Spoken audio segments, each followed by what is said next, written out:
కష్టపడితేనే బతుకు ముందుకు సాగుతుందనే నమ్మకంతో చిన్న పంచర్ షాపే తన ప్రపంచంగా మార్చుకున్నాడు రేగొండ మండలం పొనగల్లు గ్రామానికి చెందిన ఓ దివ్యాంగుడు. రోజు ఎన్నో ఇబ్బందులు ఎదుర్కొంటూ కుటుంబాన్ని పోషిస్తున్న బత్తుల రమేష్ తన రోజువారీ పనులు చేసుకోవడానికి ఇబ్బందులు లేకుండా టూ వీలర్ వాహనం అందించాలని ప్రజా ప్రతినిధులను అధికారులను వేడుకుంటున్నాడు. రేగొండ మండలం పొనగల్లు గ్రామానికి చెందిన బత్తుల రమేష్ అనే దివ్యాంగుడు జీవన ఉపాధి కోసం పోరాడుతున్నాడు.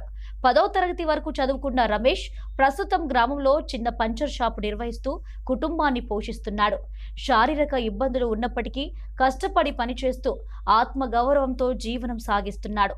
అయితే రవాణా సౌకర్యం లేకపోవడంతో పనికి వెళ్లడం, అవసరమైన సామాగ్రి తెచ్చుకోవడం, కస్టమర్ల వద్దకు చేరుకోవడం చాలా కష్టంగా మారిందని రమేష్ ఆవేదన వ్యక్తం చేస్తున్నాడు. తనకు ప్రత్యేకంగా ఉపయోగపడే టూ వీలర్ వాహనం అందిస్తే మరింత సులభంగా పని చేసుకొని కుటుంబాన్ని పోషించుకోగలనని చెబుతున్నాడు. జిల్లా కలెక్టర్, స్థానిక ఎమ్మెల్యే స్పందించి తన పరిస్థితిని గుర్తించి టూ వీలర్ వాహనం మంజూరు చేయాలని రమేష్ వేడుకుంటున్నాడు. భూపాలపల్లి జిల్లా రేగొండ మండల్ పొనగల్ల గ్రామానికి చెందిన నేను అనగా బత్తుల రమేష్ అనే ఒక వికలాంగుడను.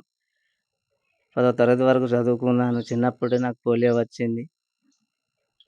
ఇక ఆర్థిక పరిస్థితుల వల్ల పై చదువులు చదవలేకపోయినా.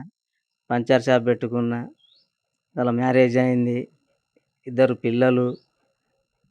ఇక దాంతోనే జీవనం కొనసాగిస్తున్నా. కొంచెం పిల్లలు అటు ఇటు ఖర్చులు అయ్యేసరికి ఇబ్బంది ఏర్పడుతుంది. ఏమైనా సామాను గిమాను తెచ్చుకొని ఇంకా కొంచెం కిరాణమో అదో ఏదో పెట్టుకొని జీవనం సాగించుకోవడానికి ఒక మోటార్ సైకిల్ నాకు సహాయం చేయగలరని ఎమ్మెల్యే సత్తన్న గారికి, కలెక్టర్ గారికి నమస్కరించి నా మీద దయ తలిచి ఒక మోటార్ సైకిల్ నాకు సాయం చేయగలరని కోరుచున్నాను.